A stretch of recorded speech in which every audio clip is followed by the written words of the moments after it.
fisika Bapak akan membahas tentang soal kuis kemarin gitu ya. Nanti Bapak akan bahas. Nah, begitupun hasil kuis kemarin sangat luar biasa sekali, banyak sekali yang betul ya, banyak sekali yang betul dan ada beberapa yang masih kurang tepat gitu. Jadi di hari ini Bapak ingin bahas, silakan saksikan baik-baik ya. Kalau ada pertanyaan nanti di akhir boleh bertanya, boleh lewat japri ataupun lewat kolom komentar, itu nggak apa-apa. Termasuk penilaian juga kalau ada yang nanya karena tidak atau belum dipahami gitu, itu termasuk proses ya. Jadi Bapak sangat menghargai itu. Silakan disimak baik-baik. Bismillahirrahmanirrahim. Nah, Bapak di sini akan menjelaskan apa bedanya usaha, energi, dan daya. Cara pengertian, usaha yaitu energi yang disalurkan gaya ke sebuah benda sehingga benda dapat bergerak. Sedangkan energi adalah kemampuan untuk melakukan usaha. Jadi intinya, kalau misalkan ada benda di sini, kemudian didorong oleh orang, misalkannya didorong. Nah, si orang ini menghasilkan energi, yaitu energi dorong diantaranya. Kemudian energi tersebut disalurkan kepada sebuah benda sehingga bendanya bisa bergerak, yang dinamakan usaha. Jadi usaha itu benda bisa bergerak karena adanya energi.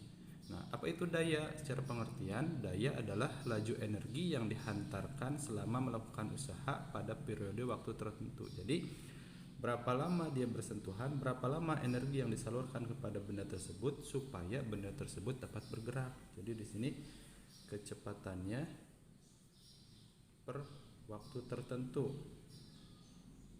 itu disebut daya di sini. Contoh lainnya lagi, misalkan kipas angin nih, kipas angin muter kan, nah, kipas angin dapat berputar kenapa? Berputar karena ada saluran listrik. Nah, di sini listrik di sini menjadi energi. Nah, energi tersebut disalurkan, kemudian si kipasnya berputar. Nah, dengan kecepatan berapa putarannya ini disebut usaha. Dan berapa besar energi listriknya yang disalurkan? Listrik yang disalurkan di sini disebut daya. Nah, seperti itu. Bisa dipahami? Nah, sekarang Bapak akan menjelaskan apa perbedaan energi potensial dan energi kinetik. Secara garis besar tentu ya sudah memahami bahwa energi potensial dan energi kinetik itu berbeda. Dari pengertian sendiri, energi potensial itu dimiliki oleh setiap benda berdasarkan kedudukannya. Kemudian energi kinetik itu dihasilkan dari benda yang bergerak. Jadi bendanya bergerak sehingga bisa menghasilkan sebuah energi. Kalau energi potensial, bendanya diam pun sudah menghasilkan energi. Kemudian untuk energi potensial itu tidak bisa disalurkan karena hanya dimiliki oleh benda tersebut.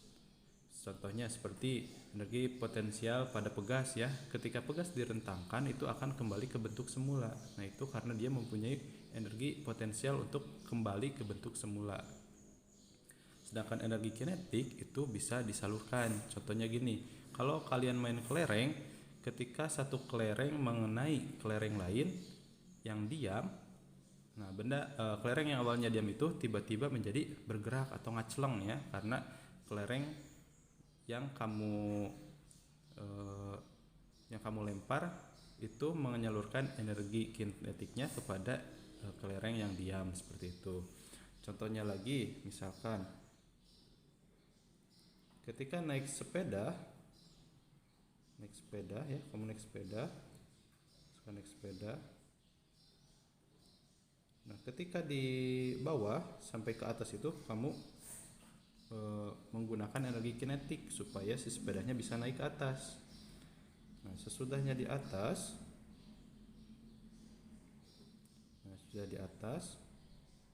ini sepeda punya energi potensial, dia bisa bergerak sendiri, tidak perlu diboseh atau digoes, itu bisa terjun atau gerak sendiri ke bawah. Nah, itu disebut energi potensial. Jadi perbedaannya ketika energi kinetik itu sepedanya digoes ya, itu karena ada gerakan kaki sehingga sepedanya bisa maju. Nah, ketika sampai di atas bukit, si sepedanya bisa turun sendiri atau maju sendiri. tanpa harus digoes karena dia mempunyai energi potensial. Dari mana? Dari kamu yang menaikinya, dan juga dari berat sepeda sendiri itu ada energi potensialnya. Nah seperti itu sampai ke bawah. Nah sampai ke bawah sini. Nah sampai ke bawah sini. Kalau mau bergerak itu harus digoes lagi gitu. Ataupun kalau mau berhenti itu harus direm, harus diberi energi kinetik gitu. Dia nggak akan berhenti kalau nggak diberi energi kinetik, karena energi potensialnya itu bedanya diam dan mempunyai kedudukan lebih tinggi sampai ke bawah itu bisa terus bergerak. Nah seperti itu. Nah yang selanjutnya membahas tentang yang nomor 3 kemarin ya. Diketahui bahwa sebuah massa sebuah meja itu 10 kg. Kemudian didorong pada saat si meja tersebut diam dan di atas lantai yang licin, didorong dengan percepatan 2 meter per sekon kuadrat di situ ya. Kemudian menghasilkan jarak perpindahan sejauh 9 meter. Nah, di sini kita bisa tulis massanya 10 kg si massa meja ya. Kemudian percepatannya 2 meter per sekon kuadrat. Kemudian jaraknya S ya lambangnya, itu jarak perpindahan sejauh 9 meter. Kemudian yang ditanyakan W atau usaha yang dihasilkan dari hasil dorongan siswa tersebut pada sebuah meja. Nah, di sini kita sudah ketahui bahwa rumus usaha yaitu W sama dengan F kali S. F kali S atau gaya dikali jarak perpindahan. Nah, berapa besar gayanya? Kemarin ada di hukum Newton 2. Ya, hukum Newton 2 bahwa F itu rumusnya M kali A. Itu massa dikali percepatannya yang ini. Nah, kita bisa tuliskan lagi ke sini. F-nya ganti dengan M dikali A kemudian dikali dengan S. Gitu ya. Nah, titik itu bisa dilambangkan dengan kali ya. Nah, seperti ini. M-nya massanya 10 kg, percepatannya 2 meter per sekon kuadrat dikali dengan jaraknya hasil dari dorongan tersebut sejauh 9 meter. Maka hasilnya adalah 9 kali 2 18, 18 kali 10 180. Maka besar usaha yang dihasilkan hasil dorongan meja oleh siswa tersebut sebesar 180 joule, satuannya joule ya. Nah, masih mudah kan? Bisa dipahami? Nah, untuk soal yang selanjutnya yaitu manusia bisa bergerak karena adanya makanan dan air gitu ya. Kalau gak ada makanan dan air, manusia itu nggak bisa bergerak gitu. Nah, sumber apakah makanan dan air itu? Sumber energi apakah makanan dan air itu? Pasti sumber energi kan macam-macam, ada energi listrik, energi nuklir, energi angin, energi kimia, energi gerak. Nah, makanan dan air itu termasuk sumber energi apa bagi tubuh manusia? Tentunya jawabannya adalah energi kimia gitu ya, energi kimia. Karena air itu kalau secara kimia itu H2O ya. Kalau sumber makanan itu macam-macam, jadi ada karbohidrat, protein, itu lemak, termasuk zat-zat yang bisa membantu seseorang untuk tetap bisa bergerak. Nah, jadi yang tepat adalah jawabannya adalah energi kimia, karena makanan dan air adalah salah satu jenis sumber energi supaya makhluk hidup tetap bisa bergerak. Nah, gitu ya.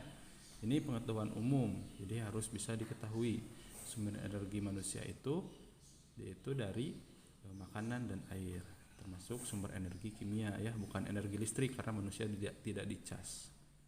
Oke, bisa dipahami. Terima kasih.